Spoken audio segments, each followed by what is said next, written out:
আসলে আমি ব্যালেন্সটা কীভাবে অ্যাড করব? আসলে একটু অন্যরকম। আগের টেলিকম থেকে এটা একটু অন্যরকম। তো কীভাবে অ্যাড করবেন সেটা আমি দেখাচ্ছি।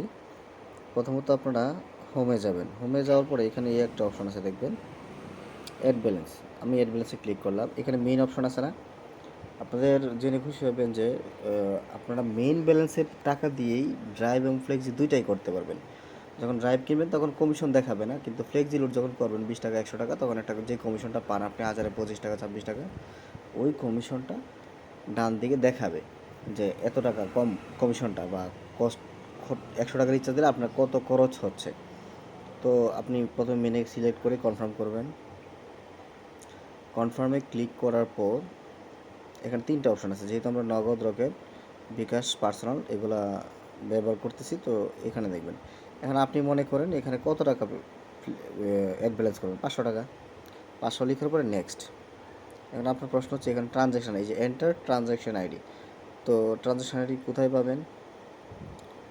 আগে টাকা পাঠাতে হবে, তারপরে হচ্ছে ট্রানজ্যাকশান আইডি আসবে। এই জন্য টাকা পাঠানোর আগে তো টাকা পাঠানোর নাম্বারটা লাগবে। এই যে নাম্বার ডান পাশে দেখেন, সবুজও বলে না এটা। আচ্ছা, এই অপশনটাতে আপনি ক্লিক করবেন। ক্লিক করার পরে দেখবেন এই নাম্বারটা কপি হয়ে গেছে।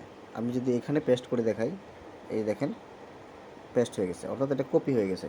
কিন্তু এখানে আমরা এই নাম্বার কপি করব না, পেস্ট করব না, আমরা পেস্ট করব কি ট্রানজ্যাকশন আইডি। লাইকওয়াইজ ধরেন আপনি বিকাশে গেলেন, আমি অ্যাপে গেলাম না, আমি একটা ট্রানজ্যাকশন আইডি চেক করে আমি দেখাচ্ছি আপনাকে। এই যে বিকাশে ধরেন, এই যে বিকাশের যে ট্রানজ্যাকশন আইডিগুলো আছে, এই যে লাস্টেরটা দেখেন BDK6PK, এই যে ট্রানজ্যাকশন আপনারা সবাই বোঝেন। এই অংশটুকু আপনারা অ্যাপ থেকে সেমভাবেই কপি করবেন। কপি করার পর এখানে পেস্ট করবেন, এই অপশনটাতে পেস্ট করবেন।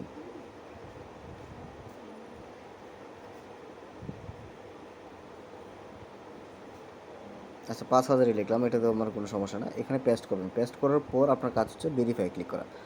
যদি ভেরিফাই ক্লিক করেন, আমি এখানে উল্টাপাল্টা কিছু একটা যদি লিখি, দেখবেন এখানে ভেরিফাই ক্লিক করলে এখানে কি আসে,